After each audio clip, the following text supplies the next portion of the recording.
오늘은 순전한 복음 세 번째로 하나님의 사랑에 대해서 말씀을 나누도록 하겠습니다. 요한복음 3장 4장을 연속해서 읽어보면 두 사람의 대조적인 인물이 등장하는 것을 봅니다. 요한복음 4장에는 예수님께서 사마리아로 가시다가 수가성에서 대낮에 우물가에서 한 여자를 만납니다. 이 여자는 무식한 사람이요, 그리고 문란한 삶을 살았습니다. 이전에 남편 5이 있었는데 지금 있는 자도 정식 남편이 아닌 여자입니다. 반면에 오늘 본문의 요한복음 3장에는 이스라엘의 선생이요, 율법학자요, 바리새인이며 저명한 정치가요, 그리고 부를 소유했던 니고데모가 예수님께 밤중에 찾아 나오는 일이 기록되어 있습니다. 아는 것 없고 문란하게 살았던 이 사마리아 여자는 예수님과 대화를 하면 할수록 그를 알게 되었고 그를 믿게 되었고 마지막에는 예수를 자신의 구주로 고백하고 가서 메시아를 만났다고 증거하게 되었습니다.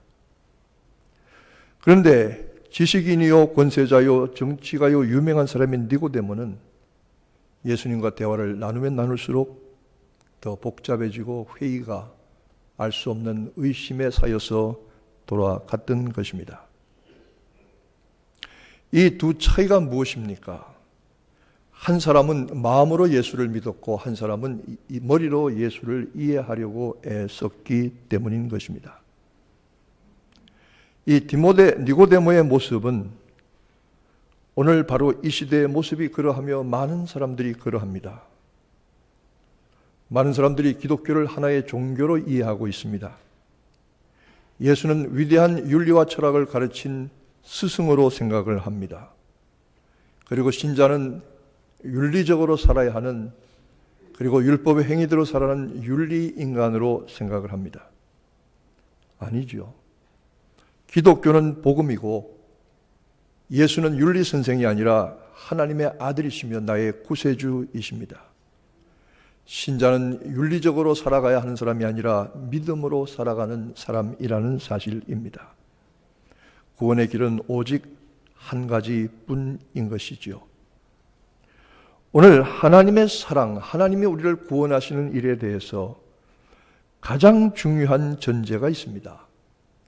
그것은 하나님이 세상을 향해서 가지신 근본적인 마음이 사랑이라고 하는 것입니다. 요한 사도는 요한 1서 2서에 말씀하기를 하나님은 사랑이시라. 하나님은 사랑 그 자체시라.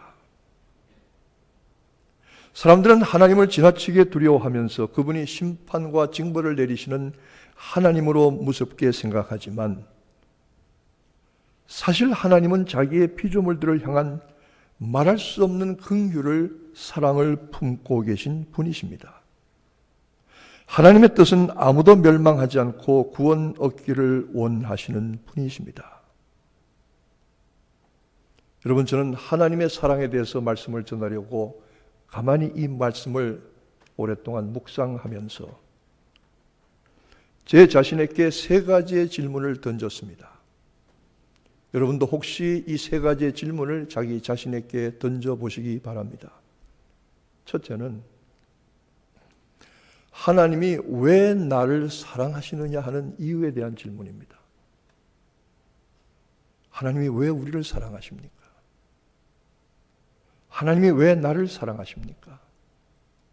하나님 왜 나 같은 것을 사랑하십니까? 여러분 그 이유를 알고 계십니까? 아무리 생각해도 그 이유를 알 수가 없습니다. 그렇다면 내가 두 번째로 던진 질문은 내가 그 사랑을 받을 무슨 아름답고 위대한 일을 한 적이 있습니까? 우리 그렇게 나쁜 사람들 아닙니다. 나름대로 선하게 살아가려고 애쓰는 사람들입니다. 그러나 하나님이 나를 그토록 사랑하실 만한 내가 그 사랑을 받을 무슨 일을 한 적이 있습니까? 스스로 물어보시기 바랍니다. 세 번째로 내가 그 사랑을 받을 자격을 얼마나 갖추고 있습니까? 내가 그 사랑받을 자격이 있습니까? 여러분 한번 깊이 생각해 보시기 바랍니다. 아무리 생각해도 그 이유를 알 수가 없고 논리적으로 납득과 설명이 되지 않습니다.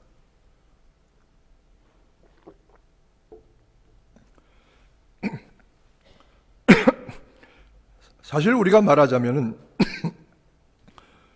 사람이 좋고 싫은 것은 무슨 논리나 이유가 분명하지 않습니다. 어떤 성도님이 저한테 와서 목사님, 미안합니다.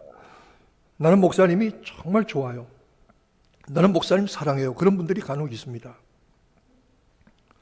그런데 아무리 생각해도 내가 그분에게 특별히 뭐 해드린 게 없어요. 근데 그렇게 좋아해요. 이유가 없어요. 그냥 좋은 거예요. 제가 어떤 성도에게 이렇게 얘기했습니다. 지나가면서 집사님, 나는 집사님이 좋아요. 그랬더니 이분이 뭐라고 대답하시냐면 정말이에요? 제가 깜짝 놀랐어요. 그렇게 반응하시는 분도 있더라고요. 또 우리가 믿고 싫은 것도 따지고 보면 이유와 논리가 없어요. 그 뭐 여러 가지 이유와 조건을 찾을 수는 있겠지만 그냥 싫은 거예요. 근데 재밌는 것은 내가 좋아하는 사람이 하는 얘기는 다 맞는 얘기예요. 내가 싫어하는 사람이 하는 얘기는 다 잘못됐어요. 우리 사람의 본성이 그래요. 그런데 하나님은 한없이 우리를 사랑하시고 한없이 우리를 귀하게 여기시고 좋아하셔요. 아무리 생각해도 그 이유를 알 수가 없고 그 까닭을 알 수가 없어요. 왜? 한 가지 답밖에는 없어요. 하나님은 사랑이시라. 그것 외에는 더 설명할 길이 없어요. 사랑 그 자체이신 하나님이 우리를 사랑하십니다. 믿으시면 아멘 하시기 바랍니다. 하나님이 우리를 향해서 가지신 그 사랑을 어떤 마음에서 그 사랑을 출발하시고 나타내셨는가? 그것은 긍휼히 여기는 마음입니다. 에베소서에 보면은 긍휼에 풍성하신 하나님이 그 크신 사랑을 인하여 이렇게 말하고 있습니다. 하나님이 우리를 사랑하시는 것은 우리를 향한 긍휼함이 있으시기 때문입니다. 이 긍휼함이 무엇이냐? 불쌍히 여기는 마음입니다. 여러분, 사실 우리가 따지고 보면 불쌍한 사람들입니다. 생각해 보세요. 한국에서 다 던져버리고 와서 빈손 와서는 미국 와서 밑바닥부터 고생을 했는데 뭐 잘 되는 경우도 있지만 지금까지 뭐 가진 것 없이 쌓아둔 것 없이 고생하는 분들 많이 있습니다. 아침에 일 떠나 직장에 나가서 하루 종일 밤늦게까지 일하다 들어와서 늦은 저녁에 밥 한 그릇 먹고 한국 드라마 본다고 앉았다가 침 흘리면서 졸다가 자는, 그리고 그 다음날 아침에 다시 다람쥐 쳇바퀴처럼 나가는,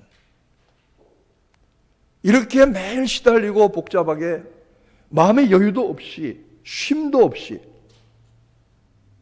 저는 우리 이민교회 성도들이 마음속에 쉼이 없는 것 같아요. 너무 바쁘고 힘들어요.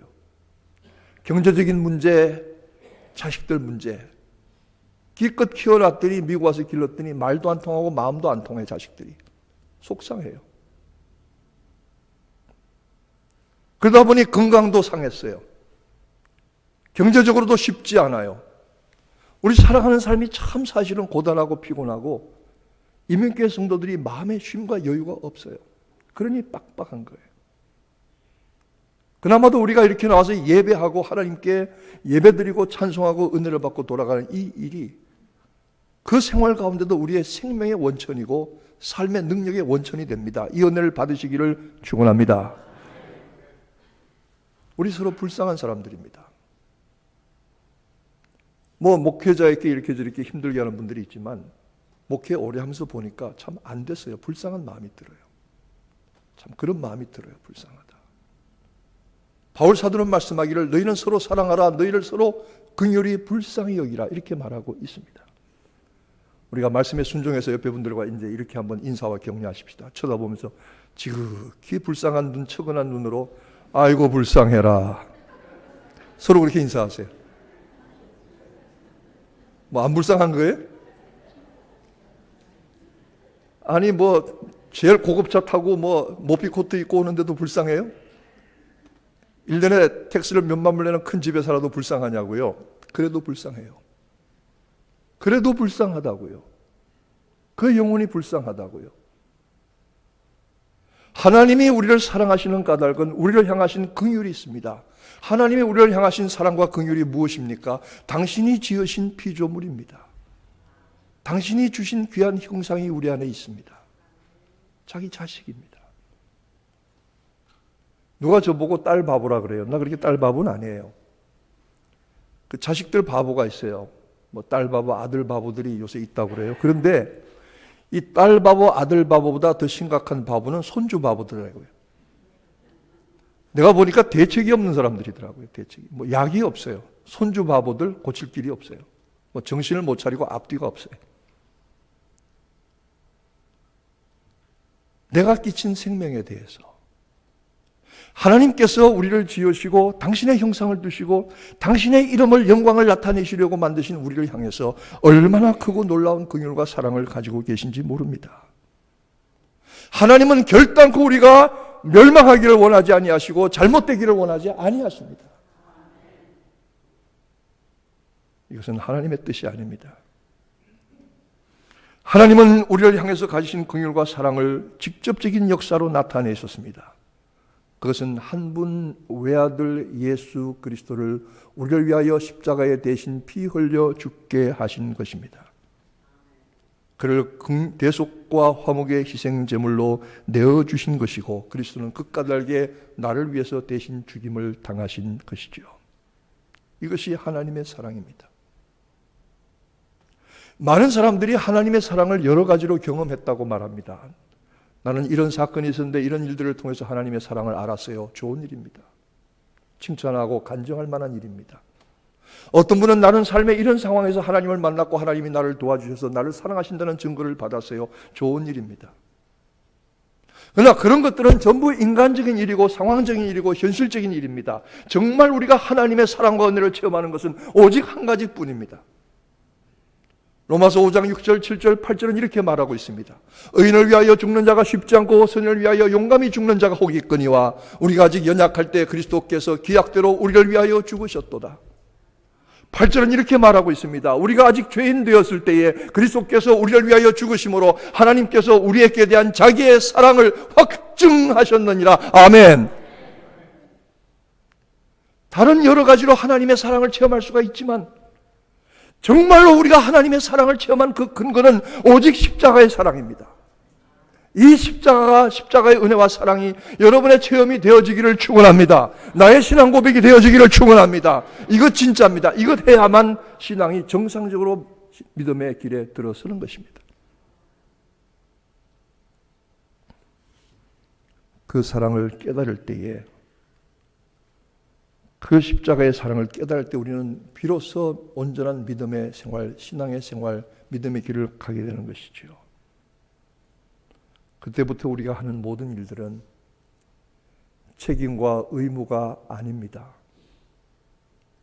그때부터 우리가 하는 모든 일들은 십자가의 은혜와 사랑에 대한 감사와 감격입니다.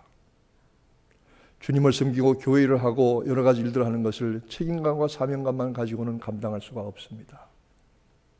얼마나 힘든지 모릅니다. 여러분 책임감과 사명감을 가지고 해보세요. 어느 정도까지는 갑니다. 며칠은 갈 수 있습니다. 새 신년도에 결심을 해보라고 했더니 안 하는 분들이 있습니다. 목사님 해봐야 소용없습니다. 왜? 3일밖에 못 갑니다. 작심 3일입니다. 그런데 좋은 방법이 있습니다. 3일마다 다시 하면 됩니다. 그러면 1년 내내 갈 수가 있습니다.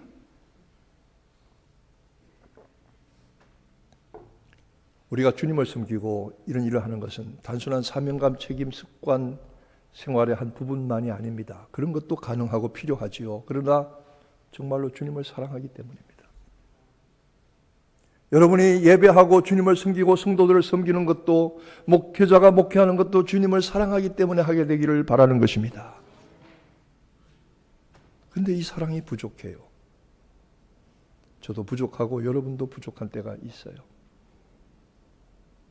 그리고 이 사랑은 머리로부터 시작했습니다. 말씀을 들었으니 말씀으로 알았습니다. 그러나 니고데모는 이 하나님의 구원의 도리를 말씀으로 머리로만 생각하고 이해하려고 하다가 실패하고 의심과 회의에 빠져서 돌아갔습니다. 그러나 사마리아 여자는 그가 문란하고 불법적인 삶을 살았지만 무식한 여자지만 그는 이 말씀을 가슴으로 받았습니다. 그리스도의 사랑을 가슴으로 받았습니다. 하나님의 은혜가, 하나님의 사랑이 여러분의 가슴 속에 여러분의 영으로 스며들어가고 충만히 차기를 축원합니다. 이것이 우리의 신앙생활 아니겠습니까? 어떤 유명한 종교 지도자, 이름을 거명하지요. 김수환 추기경은 그가 이렇게 고백했습니다. 하나님의 사랑이 머리로부터 알아지고 가슴으로 내려오는데 수십 년이 걸렸다고. 한국교회의 위대한 신학의 인물이라고 칭송받던 그분이 고백합니다. 사랑이 머리에서 가슴 내려가는데 수십 년이 걸렸다고. 자기는 참 바보라고. 맞는 말입니다. 여러분, 하나님의 은혜와 사랑이 여러분의 머리에서 가슴으로 내려가게 되기 바랍니다. 그리고 그 사랑이 여러분의 손과 발로 가서 움직여지기를 바라는 것입니다. 근데 이게 수십 년씩 걸렸어요. 추기경이 수십 년 걸렸다고 고백했어요. 쉬운 일 아니죠.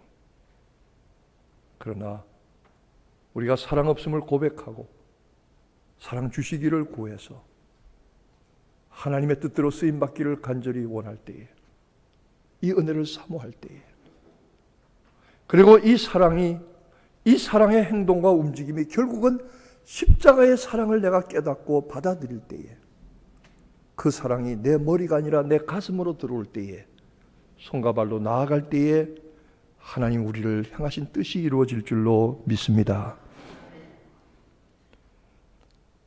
하나님의 사랑을 받아야 합니다. 하나님이 심판하시기 전에 사람들은 스스로 심판했다고 했습니다. 하나님을 부인하고 자기 마음대로 살면서 자기가 자기 인생의 주인인 줄 알고 자기가 열심히 살아보겠다고 힘쓰는 사람들이 전부 깨어지고 망가지고 병들고 상처 입고 더러워진 인생들을, 그 자체가 이미 심판입니다. 하나님을 부인하고 자기 마음대로 살던 사람들은 자기 인생의 주인이고 주권자이신 하나님께로 돌아와야 하고 예수 그리스도를 통해서 하나님께 나아가야 합니다.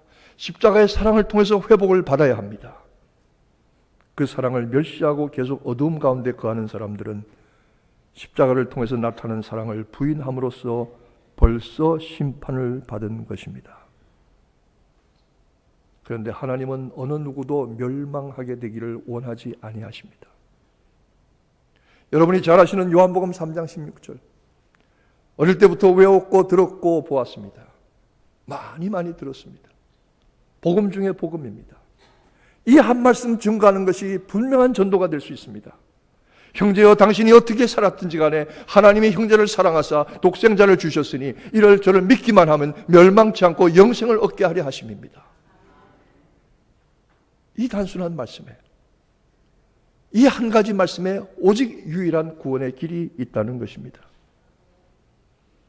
제가 어릴 때에 아주 오래전인데 수유리에 산에 올라가다 보면 영락교회 기도원이 있습니다. 그 기도원에 들어간 입구에 큰 바위에 새겨 놓았습니다. 하나님이 세상을 이처럼 사랑하사 독생자를 주셨으니 이는 저를 믿는 자마다 누구든지 멸망치 않고 영생을 얻게 하려 하심이니라. 여러분, 왜 하나님께서 독생자를 주셨습니까? 하나님이 사랑 그 자체이시기 때문입니다. 하나님의 마음속에 가득한 긍휼과 사랑이 예수 그리스도의 십자가를 통하여 실제로 나타났습니다.